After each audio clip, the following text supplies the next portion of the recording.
guys, this is Parneet from Dash Car Productions, and today's video is going to be about the parts I'm going to be buying for my WRX. So we're going to go through each individual part that I'm going to be installing, and I'm going to back up some of the information with a link that you guys can look up.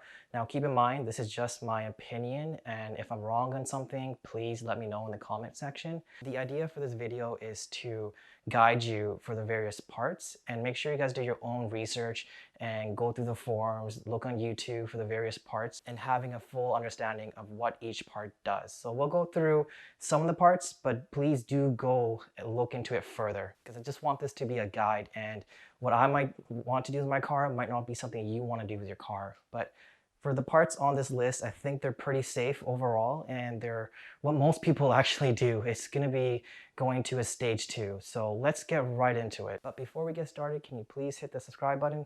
It keeps me motivated in making new videos, and I really appreciate you guys' support. So thank you so much. So first off, this is a no-brainer. Get a cob access port. Just get it. If you're going to touch anything in your car, make sure you get the access port. It's so worth it. Anything you do with the car, it does need a tune. Even if you can put an intake on it, get a tune, do it the right way. And the safest way to build your car is having a proper tune that matches up with your parts. And I do plan to make a video dedicated to the cob access port, and it can be pretty intimidating. It's not as simple as just plugging it in and go. You have to understand what you're doing to the car and what the numbers mean. And it's really important to know. So if you're going to put anything on it, save up for the cob, period. So one of the first things you're going to do in the part list is do the Tgv Deletes. Basically what that is a butterfly valve between the intake manifold and the cylinder port heads. Now, what it essentially does is it restricts airflow going into the cylinders. The reason they do that is to help with the emission standards. Now, if they didn't do that, it wouldn't actually meet those standards. So it's something that they had to put in.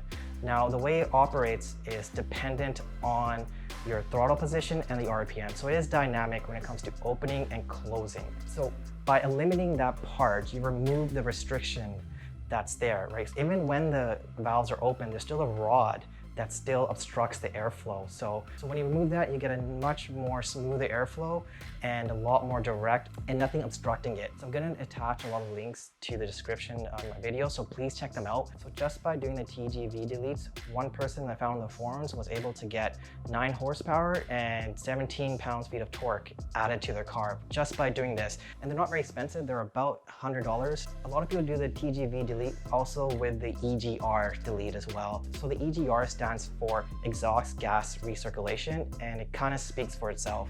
So kind of like the Tgv valve, at certain RPM and throttle positions, it's going to open up the valve and allow certain amount of exhaust going back into the cylinder. So issues with that, there's only so much volume you can put in a cylinder. So when you're putting these exhausts inside, you're actually decreasing the amount of oxygen inside the cylinder. So basically, less oxygen means less kaboom and less power. Now, the exhaust actually cools down the cylinder as well to reduce N.O.c or N.O.c or nitrogen oxide, which is really bad for our environment. And dyno charts do show that there is an increase in power by just removing the EGR. Now, probably the most important thing about the EGR and why I want to do it, not so much of the power, but the reliability of it. Because the problem is reintroducing the exhaust gas onto the valves, and this car has a lot of issues with carbon buildup, so that helps reduce it. So this is a mod that I highly recommend as well. The next mod I want is an Air Field Separator. So this works with the PVC valve. Essentially what it does, it goes between the PVC valve to the intake manifold, and it takes away the oil vapors. So the PVC takes oil vapors out of the crankcase and then puts it back into the intake manifold. The issue is that is 1, carbon buildup again, and 2, it actually decreases the octane of the gas, so it increases the N.O.c, which you don't want that to have. So it's another reliability mod that really helps with the carbon buildup with the car. So I highly recommend that one as well. Next up is a J-pipe.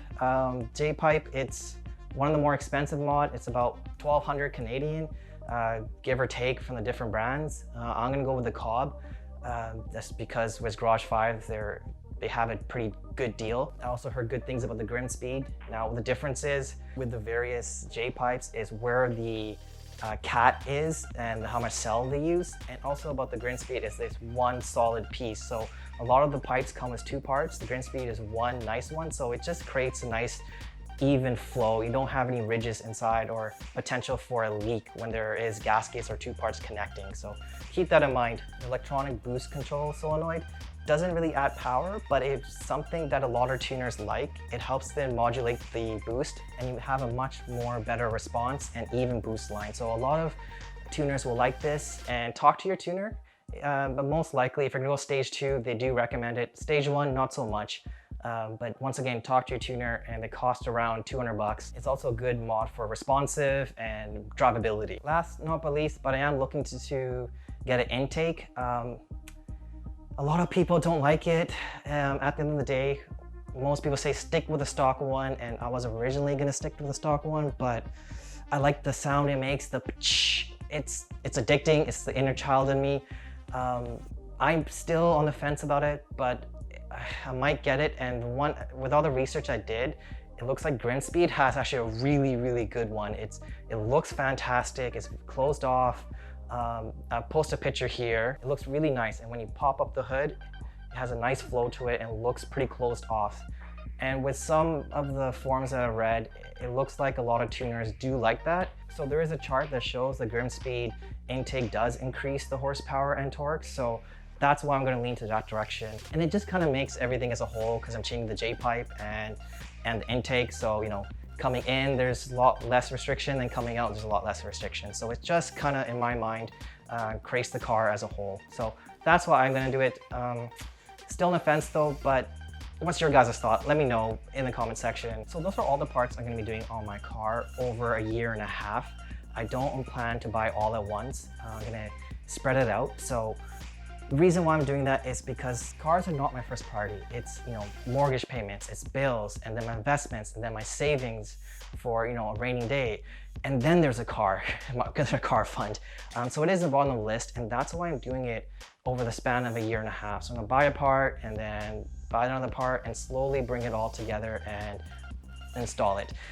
And also, there's still warranty on my car. I want to have that as long as I can. So in this way, you know, I can still keep my warranty intact, but also have part enjoyment that, yes, I'm slowly getting the parts. So, you know, every few months I get a new part. It's exciting instead of buying everything at once and then excitement and that's it, it's done. So just my 2 cents on it. I'll have you guys ride along with me as well as we go through it. I'm gonna make videos for each part I get. It's gonna be exciting for all of us. So having said all that, my next video is gonna be about the cob access port. I might do a video midweek, just depending on how much time I have. But the midweek video is gonna be a bit off topic. I like doing some other stuff. It might be about finances, it might be about tech. Haven't decided, but depending on time, we'll see. Until the next video, we'll catch you guys in the next one. Take care, bye.